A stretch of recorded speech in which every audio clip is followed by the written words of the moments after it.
Germán querido, ¿cómo andas, Santoro? ¿Bien? Bien, muchas gracias. Bueno, parece que no tiene engaña pichanga esto, ¿no? ¿Por qué tiene que tener todo? No, qué sé yo, viste, con la de la ANSES en los primeros días hubo bolonqui, se complicó. Viste, esto parece más transparente, ¿no? Se complicó porque estamos inventando instrumentos. Sí, eso es cierto. O sea, vos pensás que es el programa de asistencia social más grande de América Latina el que estamos aplicando. Casi 2 puntos del PBI, ¿no? Y sí, y probablemente sea más después. Sí. ¿Por qué? Porque se está protegiendo a las personas y a las empresas. Entonces, la verdad es que es un esfuerzo fiscal enorme en un contexto súper complicado y con un Estado desguazado de todo punto de vista. Desde el punto de vista financiero, por la deuda externa y por el déficit fiscal que heredamos, y desde el punto de vista humano y del capital humano, por cómo avanzó el neoliberalismo en desmantelar espacios súper importantes que habíamos logrado construir durante el gobierno de Néstor y de Cristina. La salud, por ejemplo. La salud, bueno, digamos, el ANSES, hay un montón, el PAMI, todo lo que fue la política de penetración territorial de los organismos del Estado se desmanteló muchísimo. Sí. O sea, se sacaban, por ejemplo, agentes que trabajaban en el territorio y con 2 agentes que cobraban 20 lucas armaban un contrato de 40 para poner a un funcionario amigo de ellos. Entonces, todo eso tiene un costo. La logística del Estado ha menguado muchísimo su capacidad de acción política y de penetración sobre la realidad. Ahora, Leandro, ¿va a seguir esto o no? Recién Borelli decía, la cuarta fase se viene. No te estoy pidiendo información, porque seguramente el dato finito esto lo debe tener solamente Alberto, y yo no sé si todavía lo sabe tampoco. Pero vos, ¿qué crees que va a pasar? Mira, la realidad tal cual nosotros la conocíamos, la normalidad de poder hacer con nuestra vida lo que quisiéramos. 15 de enero, poner en 15 de enero. Digamos, eso va a tardar. En el mundo va a tardar. Sí. O sea, ¿por qué? Primero porque el problema no es la cuarentena, el problema es el virus. Sí.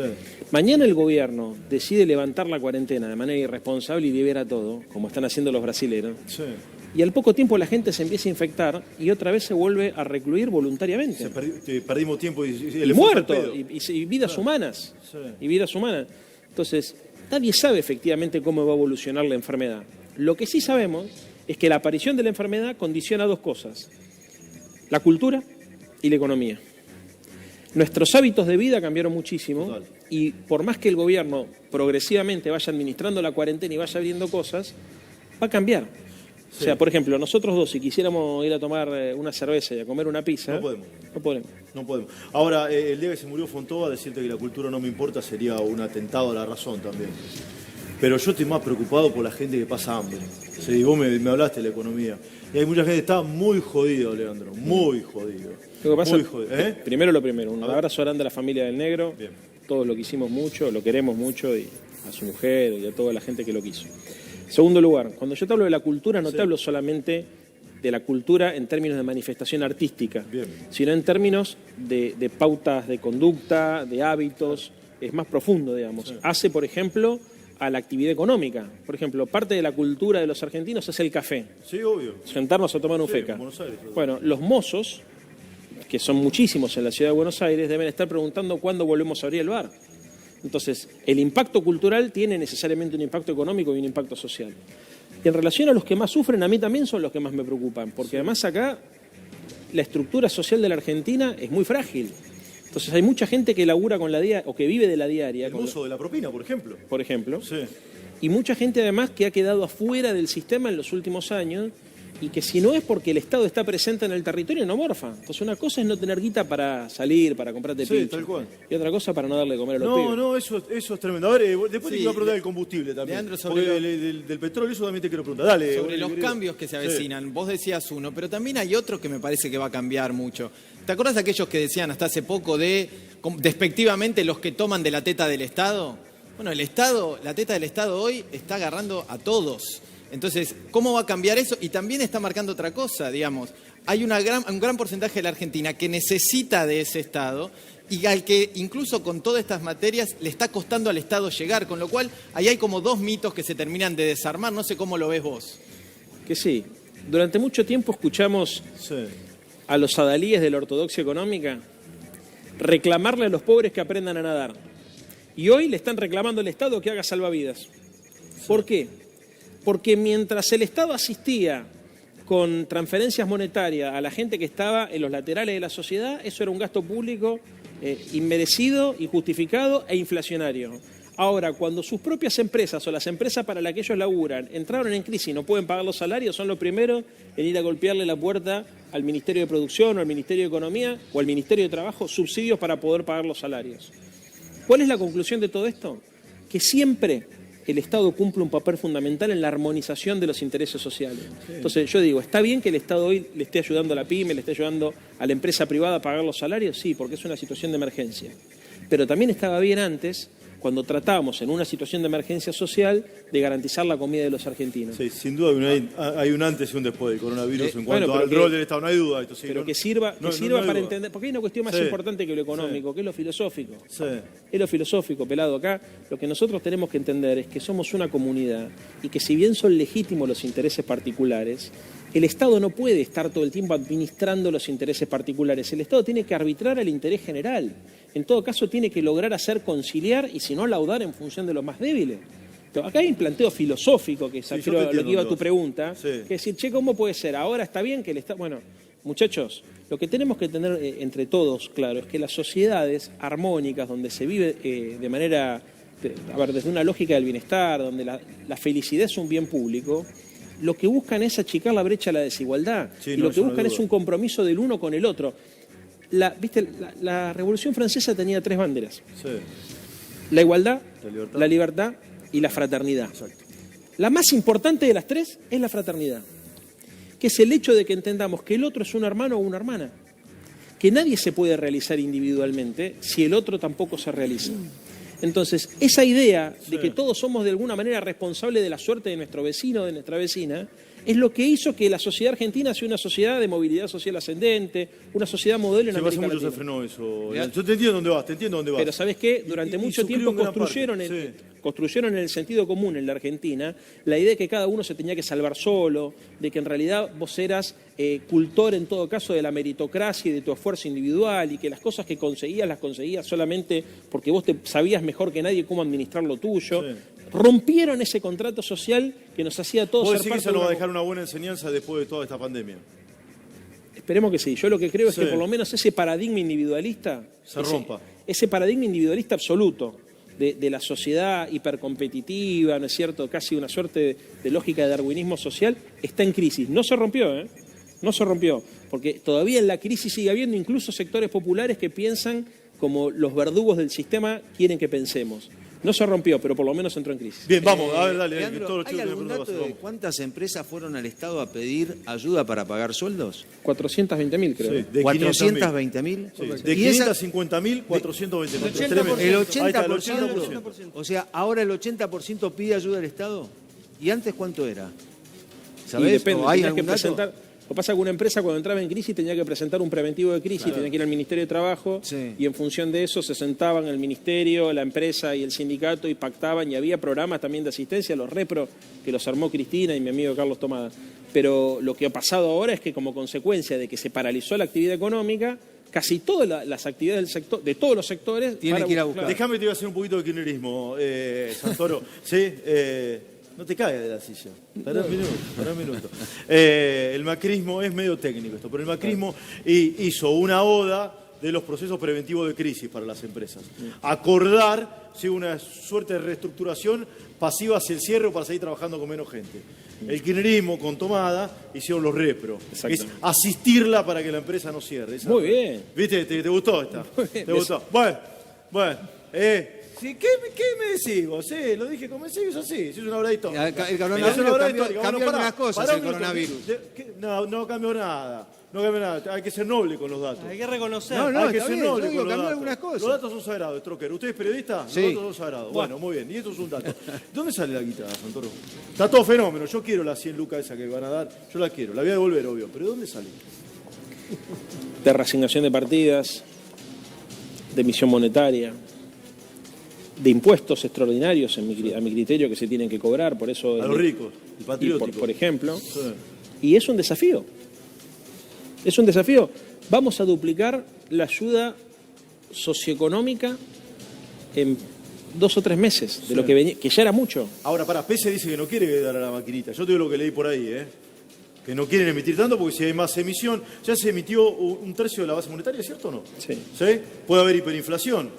No, porque hay mucha recesión y porque... A ver, hay otros factores. A ver, estamos frente a un experimento social, pero no es que la Argentina está haciendo un experimento social. El mundo está haciendo un experimento social. Todos los papeles de la ortodoxia económica están incendiados, porque hoy los que le piden al Estado que emita para generar estos salvatajes a las empresas son los economistas neoliberales. No es Claudio Lozano que sale por los canales a pedirlo. Es, por ejemplo, Melconian. Yo lo escuché a Melconian decir el Estado tiene... Bueno, ¿por qué? Porque estamos no en una depresión, estamos iniciando algo peor que una recesión, que es una depresión económica, o sea, es como una recesión más profunda. O el Estado arbitra todos estos instrumentos para reactivar la demanda, o cuando nos querramos dar cuenta no va a haber más empresas. Entonces, la destrucción de la riqueza, de la mano de obra, no de la mano de obra, sino de las riquezas de las empresas que son las que generan mano de obra después, es tan acelerado como consecuencia de que el derrumbe es mundial, porque se cayeron todos los motores de la demanda agregada, el consumo, la inversión, el y ahora se le cobra, yo te entiendo, ahora le cobras a los más ricos, el impuesto patriótico, esto de la patria y demás. Capaz que le está cobrando muchas de estas empresas que van a generar mano de obra y que van a producir también. No hay un arma de doble filo. Eso no dije contradicción, no es un arma de doble filo. Porque no se le cobra a las empresas, se le cobra a las personas. ¿Cómo? No se le cobra a las empresas, se le cobra a las personas. Y hay otro dato importante. Sí. O sea, no le cobras a Techín, le cobras a Roca, digamos. Pero déjame decirte, prestale atención a este argumento, así ya te hago kirchnerista del todo. No. Allá la letra acá está por allá, dale. Está bien. Bueno, te hago heterodoxo y keynesiano. Bueno, desde tu origen radical lo vas a poder acompañar así. Dale. Stiglitz y Piketty y tantos otros economistas Sí. sostienen argumentos que han sido tomados por el Fondo Monetario Internacional que afirman que la desigualdad tiene efectos negativos sobre el crecimiento económico. ¿Qué significa? Cuando la riqueza se concentra, la actividad económica se achica y se destruye riqueza colectiva. ¿Por qué? Porque el que tiene guita, por ejemplo, tiene más guita de la que puede gastar. Y el problema es que hay mucha gente que no tiene guita ni siquiera para subsistir. Esa desigualdad en la redistribución del ingreso y de la renta provoca que la economía se ralentice y que en algunos países, como en el caso de los países periféricos, directamente se destruya riqueza. La desigualdad genera además mucho poder político para actores económicos. Entonces, esos actores económicos que tienen mucho poder político no democrático presionan al Estado para defender sus propios intereses. No toda inversión es una inversión socialmente necesaria y socialmente útil. Este es otro dato que la gente tiene que... Porque, viste, muchas veces... El pozo de Smith. Pero, no, escúchame esto. ¿Qué decía? ¿Que había que hacer un pozo y después taparlo? No, estoy planteando otra cosa. Lo que estoy diciendo es que el Estado tiene que tratar que la inversión tenga beneficios sociales, se traduzca básicamente en consumo y en empleo. Hay inversiones que se hacen en el mundo que son de carácter especulativo y algunas incluso de carácter productivo que no generan beneficio social. Generan rentabilidad privada. Sí, la LELIC de los bancos. U otras inversiones. Por eso es muy importante que se entienda que de lo que se trata acá es de construir un modelo de bienestar. Mirá, yo respeto mucho a Jorge Asís. Mucho lo respeto, a pesar de que no coincido, pero lo respeto mucho. Jorge decía la vez pasada una cosa en un programa de televisión que me llamó la atención porque fue reproducido por otros medios, que era que gobernar es crear riqueza. Muchas veces se dijo gobernar es poblar, otras veces se dijo gobernar es crear trabajo. Ahora, yo creo que hoy no es gobernar crear riqueza, hoy gobernar es crear bienestar. ¿Y esto qué significa? Que se tiene que crear riqueza, pero que esa riqueza tiene que estar socialmente distribuida. Porque si vos creás riqueza, por ejemplo, y aumentás el Producto Bruto Interno, pero te la quedás solamente vos, eso al que está mirando en casa la televisión no le sirve de nada. Y es un concepto clave. ¿Por qué? Porque la derecha nos hace todo el tiempo una operación psicológica para mimetizar los intereses de una élite, de un sector muy reducido de la sociedad, como si fuesen los intereses colectivos. Y no es así. Es mentira que toda inversión es buena. ¿Necesitamos inversión? Por supuesto, pero inversión que tenga beneficios sociales. ¿Necesitamos, por ejemplo, que haya empresarios? Por supuesto que necesitamos, pero empresarios que inviertan en la Argentina y que creen empleo, que reinviertan sus utilidades. ¿Necesitamos, por ejemplo, un Estado que esté presente para ayudar a la demanda? Pero los empresarios hoy están muy jodidos, Leandro. Están muy jodidos. Por supuesto que están muy jodidos. Y por supuesto, además, tienen un Estado que los va a defender como históricamente hizo el kirchnerismo, el peronismo y el Proyecto Nacional del Irigoyenismo y del Alfonsinismo, que son los proyectos políticos que siempre entendieron que había que defender la alianza entre la producción y el trabajo para poder generar riqueza y redistribuirla socialmente. Pero lo que hay que lo que hay que demoler son los mitos que instalaron sobre el sentido común de los argentinos, donde se supone que, por ejemplo, cualquier empresario per se genera beneficios sociales. No. algunos empresarios solamente generan rentabilidad y riqueza, que no es lo mismo que beneficio social. Entonces te hacen creer, por ejemplo, que si le tocas los intereses a fulano de tal, no quiero dar nombre porque no es la idea, estás perjudicando a los empleados de fulano de tal. No, señores, a veces para que las empresas puedan tomar mano de obra se necesita quitarle parte de las ganancias extraordinarias a algunos empresarios, perdóname, si no se entiende, para devolvérsela a otros empresarios que generan riqueza. ¿Qué es lo que está pasando ahora? El Estado va a cobrar impuestos, entre otras cosas, para ayudar a las empresas a que sostengan su planilla salarial, su planilla de trabajo. Entonces, ese es el tipo de intervención que necesitamos, el del círculo virtuoso de la producción, el consumo y el mercado interno. Leandro, vamos, dale. Leandro, ¿vos creés que el impuesto a la riqueza hay que cobrarlo una sola vez o hay que cobrarlo todos los años? Mi posición particular, que no es la del gobierno, es que lo que se necesita en la Argentina es una reforma tributaria profunda.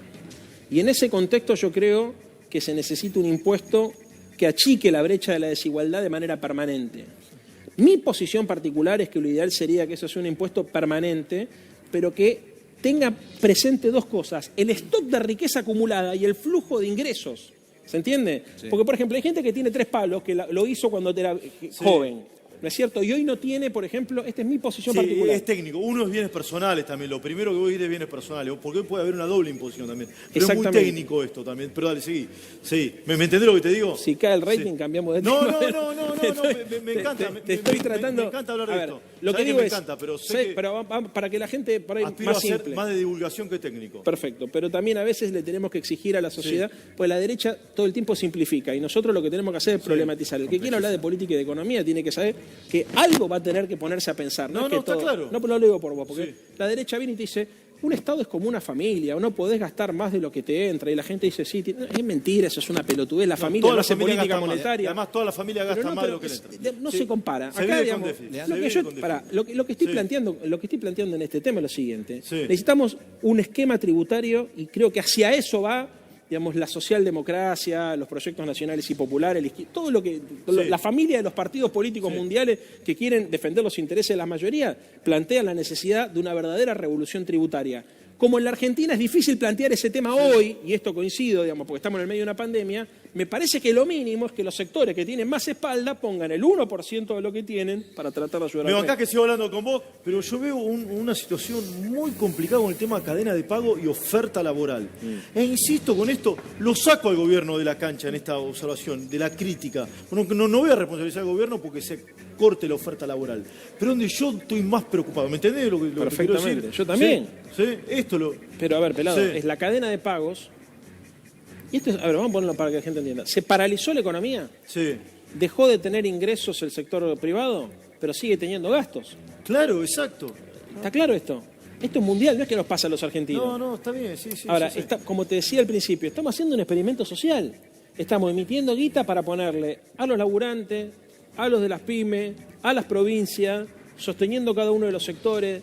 Yo, digamos, la verdad, o sea, para que se entienda, yo sé que cada historia particular es desgarradora. Sí, es cierto. Conozco, todo el tiempo escucho gente o me manda mensajes personas, yo ya ni los puedo responder. Estoy hablando de miles de personas por día.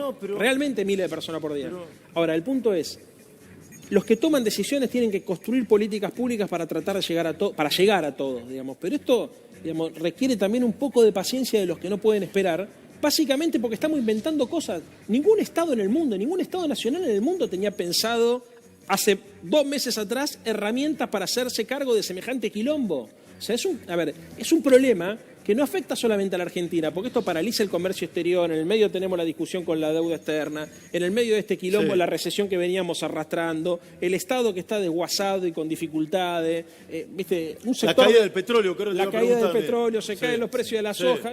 Sí, Borrelli, querido, vamos. A ver, dentro de estas creatividades que vos estás contando, que desplegó el gobierno nacional para hacer frente a todo esto, bueno, fue probando con una cosa y después con otra. Por ejemplo, primero era dar una línea de crédito para que las empresas puedan pagar los sueldos. Cuando vieron que eso no funcionaba, el Estado directamente va a depositar en el bolsillo de los trabajadores a través de esta nueva medida.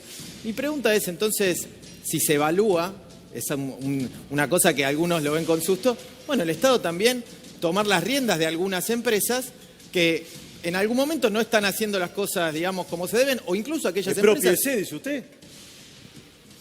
No lo veo el peronismo haciendo eso, pero no sé, Santoro el que sabe. No, pero a ver, en el mundo están cambiando las reglas de juego. A ver, primero, acá nadie quiere confiscar nada, o sea, nosotros creemos obviamente en un capitalismo que la gente compita y que, digamos, la intención, digamos, no es de ninguna manera avanzar hacia una suerte de lógica más totalitaria, porque hay que tener cuidado. Cuando a veces uno declara en esta dirección, tenés un sector de la audiencia que dice son tibios, son flojos, le faltan huevos, y otro sector que te dice parecen todos comunistas, nos van a expropiar, y de repente un tipo que tiene un kiosco se siente que es un empresario y que le están afectando sus ingresos. Es complicada la comunicación, entonces hay que ser preciso. La frontera entre lo público y lo privado en muchas áreas de la economía se empiezan a desdibujar. Pero no en la Argentina, en el mundo, en Francia, en Irlanda, en Estados Unidos, ¿no? Que toman decisiones que hasta hace 2 meses atrás eran impensadas. En primer lugar. Segundo lugar, tenés un Estado presente que va a tratar de ayudar, que va a ayudar a las pymes y va a tratar de hacerlo lo más rápido posible. Ahora, también es cierto que nosotros sabemos que hay vivos especuladores que se aprovechan de su posición dominante y que hacen márgenes de ganancia extraordinarios en momentos de crisis. Algunos bancos, esto lo digo yo. Algunos bancos, algunos supermercados, algunos formadores de precios. Digamos, yo soy de los que creen que hay una ley muy interesante, que es la ley de abastecimiento, que en situaciones de emergencia se tiene que aplicar. Garrote, dije yo. Se tiene que aplicar. El presidente también lo cree. Lo que pasa que la Argentina es un país complejo, donde vos por ahí querés arreglar un problema, te genera otro. Esto es como con la deuda, por ejemplo. Te dicen, no pagués la deuda externa. Sí, pero vos no pagás la deuda externa o no arreglás no pagarla, que es lo que estamos tratando de hacer nosotros por 3 años, y después te hacen juicio los bonistas privados y te terminan complicando la vida porque las empresas privadas nuestras no pueden ir a tomar crédito afuera. Entonces, la economía no es... la economía uno tiene que entenderla como si fuera un tablero donde ecualiza el sonido, como una suerte de jockey donde tiene un montón de perillas y tiene que ser armónico. Bien. Si vos agarrás, por ejemplo, el instrumental y lo tirás para arriba o lo tirás para abajo, tal vez la solución te lleve a un lugar más incómodo del que estabas inicialmente. Entonces, lo que hay que ser es muy cuidadoso con lo que se dice, con lo que se hace, pero también muy ejecutivo a la hora de resolver las cosas. Ahí vuelvo con los taxis. Sí, creo que legisladores estuvieron entregando, haciendo una asistencia hoy en un barrio carenciador, me lo contás, Santoro. ¿Qué querías preguntar? Leandro, desde la oposición, la realidad es que aprueban lo que está haciendo el presidente. Más, en este programa, Gerardo Morales, gobernador de Jujuy, le tiró flores, podemos decirlo, para decirlo de alguna manera, a Alberto. Vos como opositor en la ciudad, ¿cómo ves el laburo que está haciendo Rodríguez Larreta, incluido ese paso en falso que hizo con el permiso para los mayores de 70? Mira, hay de todo. Hay cosas que están funcionando muy bien en la ciudad. El programa del voluntariado está funcionando bien. Conozco mucha gente que le ha respondido. Hay cosas que son avances sobre las libertades individuales desde mi perspectiva. Esto, por ejemplo, Alberto tuvo una opinión distinta en relación a la prohibición de los jubilados para salir a la calle. Para mí eso es incorrecto. Yo estoy más cerca de las declaraciones de Angela Merkel, que decía que por una cuestión ética y moral, digamos, hay límites que no se pueden transgredir, ni siquiera para ayudar o tratar de ayudar a la población de riesgo.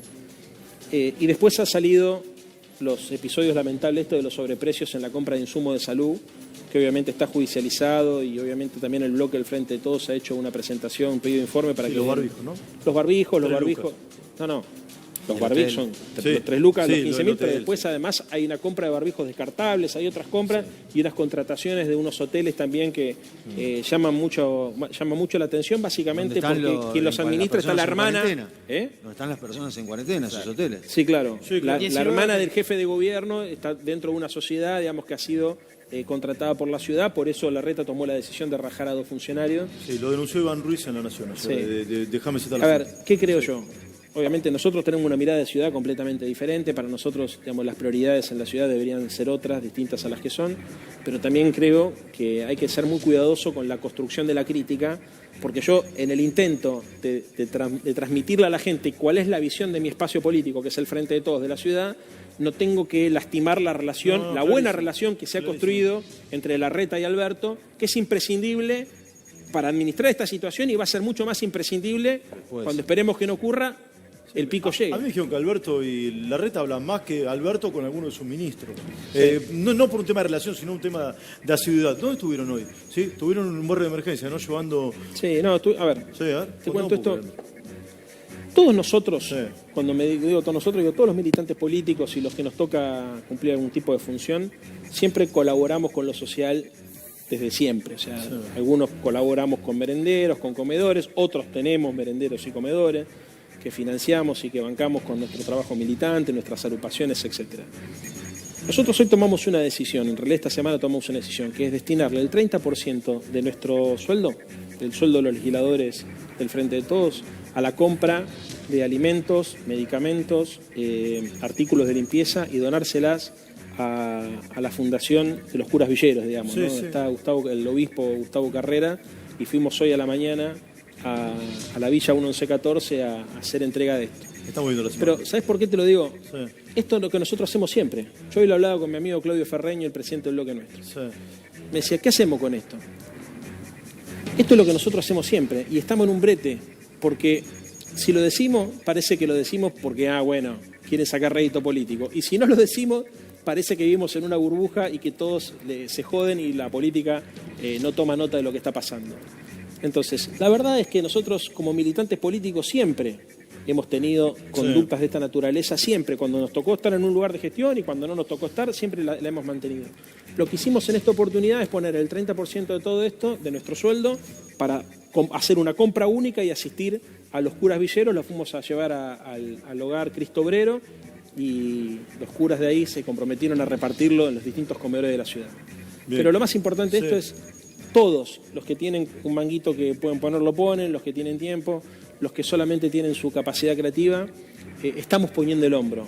De mi partido, que es el Frente de Todos, y de otros partidos políticos, porque pasa lo mismo con el radicalismo, pasa lo mismo con gente del PRO, todos estamos poniendo el hombro, digamos, y lo mejor de nosotros. En esta situación de emergencia, de crisis y demás, se ve de qué lado está cada uno, ¿no? Yo insisto con esto y es muy personal. Yo los veo a los bancos jugando un partido y al resto de la sociedad otro.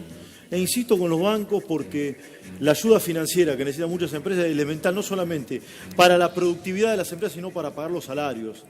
Y acá lo que urge es la velocidad, la celeridad. Yo no estoy diciendo que te tiren la plata y te la regalen, pero no observe la carpeta hasta la última coma, porque si es así no te la van a dar nunca la guita. Si vos estás sentado en una montaña de guita, prestala el 24, 30% final más o menos, porque después la empresa cerrada y fundida no te va a pagar. Coincido Y con la plata, ¿qué vas a hacer? Están sentados arriba de una montaña de guita. Estoy hablando de algunos bancos privados. No entiendo por qué no aceleran los mecanismos. ¿Están apostando a qué? ¿A qué están apostando? ¿Me explico dónde voy? Sí, ¿A eso se qué llama- ¿A qué están apostando? Eso se llama tiranía financiera, pelado. Sí. A Porque no ver. le prestan a empresas que son clientas de los bancos. Sí, Esto es tremendo. Se conocen, el gerente de la empresa conoce al dueño de la empresa, de toda la vida, en ciudades muy pequeñas. ¿Qué hizo el Estado además? Sí. Armó. Sí, 300 lucas. 300 Exactamente. millones, sí. Es el respaldo Sí. de los privados, porque algunos bancos te dicen, ¿cómo te voy a prestar si no sé si me vas a Sí. poder devolver? Bueno, hay un reaseguro estatal. Prestá hasta 300 lucas, te dice, 300 Yo millones. coincido con vos. A Sí. ver, el gobierno nacional hoy está también atravesando un periodo muy complejo, que es la renegociación con los bonistas privados. Muy complejo. ¿No Donde le puede pisar un poquito ahí a esta gente? yo te puedo asegurar que Sí. cuando nosotros resolvamos la negociación con los acreedores privados, Sí. este es un tema que se va a ir más a fondo de lo que ya se fue hasta ahora. Con los bancos. Con los bancos. Ya se tomaron medidas. Por ejemplo, se disminuyó el stock del ELIX. Sí. En los últimos 30 días bajaron casi 600.000 millones de pesos. Eso es muy técnico, pero es un mecanismo que utilizaron los bancos para sacarle la guita a los contribuyentes. O sea, todos nosotros, con los impuestos. Eso Y sin se- producir nada. Y sin producir Sin nada. producir nada. Lo que pasa es que, como avisó el ministro de Economía, Sí. esta propuesta que nosotros hicimos, que es una propuesta soberana y razonable en defensa de los intereses nacionales, está siendo atacada por los empleados a sueldos de los acreedores privados, que son muchos de ellos líderes de opinión, Sí. que lo que tratan de hacer es desestabilizar financieramente al gobierno. Han dicho cualquier cosa en los últimos días, de la posibilidad de un corralito, hiperinflación, que la propuesta era agresiva, hostil. Bueno, Parece- para hiperinflación se habla dentro del gobierno también, Leandro. No, a ver, una cosa es que Sí. vos tengas, pero son dos cosas distintas. Sí. Ahora te aclaro eso. Nadie habla de hiperinflación dentro del gobierno. Sí somos conscientes que obviamente en este proceso, digamos, donde la puja es tan compleja, digamos, hay presión sobre la inflación. Hiperinflación estamos hablando de 3.000%, 2.000%, Sí, o sea, sí. estamos hablando de una suerte de pandemia económica que te lleva a desnaturalizar los vínculos sociales. Hoy la Argentina, por la recesión, lamentablemente, está lejos de una hiperinflación. ¿Entendés? Pero a ver, Sí, clarísimo. hay quienes hablan de esto solamente para favorecer la posición de los tenedores de bonos. Entonces yo lo que te digo con esto es, porque la gente, muchas veces, la gente que mira Crónica a mí me para por la calle y me dice, te vi con el pelado. Sí. Sin embargo, Qué mirá, macanudo el pelado, ¿no te dicen qué macanudo el pelado? sí, no dicen otra ¿no cosa. te dicen otra cosa? Bueno. Yo digo que sos macanudo. Sí, porque... a mí en mi Instagram también me dicen de todo. Pará con Gorila, esto. dale. A ver si le puedo dar tranquilidad a la gente en casa. Vos en el gobierno no das todas las batallas al mismo tiempo. Elegís cuándo das cada pelea. Entonces, si vos, por ejemplo, cometieras el error o la imprudencia de pelearte con los acreedores externos, con los acreedores locales, con los bancos, o sea, con todos los grupos de poder al mismo tiempo, No todas juntas la batalla. probablemente te terminan tirando a la lona. Entonces, lo que tenés que lograr es ir sincronizando esas peleas y construyendo consenso social, como se logró, por ejemplo, construir consenso en el marco de esta renegociación. Fíjate lo que pasó, por ejemplo, cuando hicimos la presentación de la propuesta a los bonistas extranjeros. Estaba toda la oposición reunida. Una foto, Sí. que como me decía la vez pasada, creo que lo leí en un Twitter, si yo te hubiese mostrado hace 6 meses atrás la foto con Horacio Rodríguez Larreta, Cristina de Kirchner, Sergio Massa, Gerardo Morales, Alberto Fernández, era absolutamente impensada. Sí, total. Esa foto se logró hacer como consecuencia de que hubo una propuesta soberana de defensa de los intereses nacionales y que me parece que de manera acertada, como fue la negociación que inició Néstor Kirchner, donde también estuvo sentado Raúl Alfonsín en su momento, Sí. pretende garantizar espacios de... Sí. Qué lástima que haya tenido que tener que sufrir una pandemia para que eso pase, ¿no? No, a ver, lo que pasa, no sé, yo me acuerdo, Sí. mira, Alfonsín era crítico de Néstor. Sí, Y sin embargo, cuando fue la presentación de la renegociación de la deuda, fue a la casa. sí.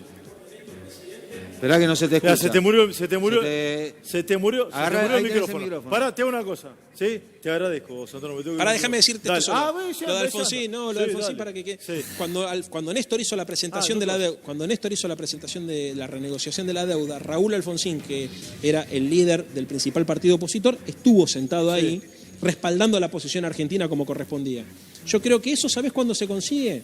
Cuando del Estado tenés cuadros políticos, cuando tenés CEOs que piensan que gobernar es administrar una planilla de Excel, se rompen todos los pactos, se rompen todos los acuerdos y se rompe en definitiva la democracia, digamos, ¿no? Porque se vacía de contenido más que romperse. Ahora, cuando tenés cuadros políticos, aunque pensemos distinto, entendemos que frente a determinados temas tenemos que estar todos juntos y se construyen esos acuerdos. Como se construyó el acuerdo para defender los intereses argentinos frente a la renegociación de la deuda, vamos a construir un acuerdo tan fuerte para recuperar la economía y